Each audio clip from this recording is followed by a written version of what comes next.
علی Abbasi talk سننے والوں کو علی عباسی کا سلام۔ شروع کرتے ہیں آج کی کہانی۔ وہ بہت چھوٹی تھی کہ اس کے ماں باپ گزر گئے تھے۔ زیادہ پڑھی لکھی تو نہیں تھی، مگر کافی سمجھ بوجھ رکھنے والی لڑکی تھی۔ ہم ایک عرصہ تک ایک دوسرے کے قریب رہے۔ میں نے ایک دن اسے کہا، میں تم سے نکاح کرنا چاہتا ہوں۔ وہ خوش ہو کر بولی، سچی؟ میں نے کہا، ہاں بالکل۔ اور خوش قسمتی سے ہمارے نکاح کے معاملات بھی جلد ہی طے پا گئے۔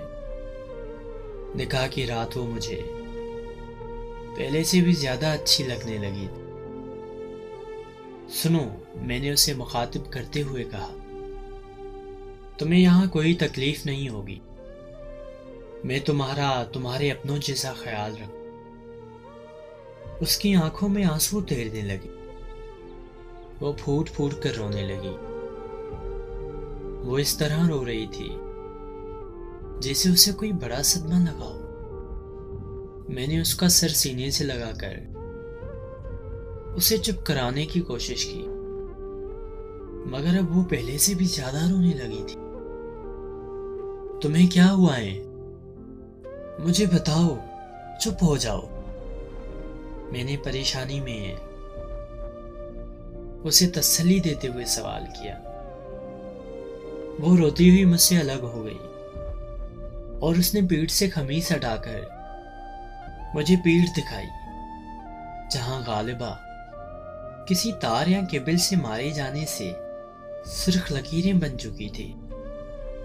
میں نے اس کا سر دوبارہ سینے سے لگایا تاکہ وہ مزید رو لے، اور پھر وہ دوبارہ میرے سینے سے لگ کر سسکیاں لینے لگی۔ میرے دل میں اس سے بے پناہ محبت اور ہمدردی جاگ اٹھی تھی۔ بدقسمتی سے میں رونے کی صلاحیت سے محروم شخص ہوں۔ میں اس رات بھی رو نہیں سکا۔ اب ہمارے 2 بچے ہیں اور وہ بہت خوش ہیں۔ وہ ہمیشہ مجھ سے کہتی ہیں، تم کبھی میرا خیال میرے اپنوں کی طرح مت رکھنا، بلکہ تم میرا خیال ویسے ہی رکھنا جیسے رکھتے ہو۔ اب اس کی پیٹھ سے تو سرخ لکیریں غائب ہو چکی ہیں، مگر میری پلکوں پہ آج بھی اس رات کی تاریخ ہی ہیں، اور میری آنکھوں میں کئی سرخ لکیریں ہیں جو شاید نہ رونے کی وجہ سے نمودار ہوئی ہیں۔ امید کرتا ہوں آپ کو یہ کہانی ضرور پسند آئی ہوگی۔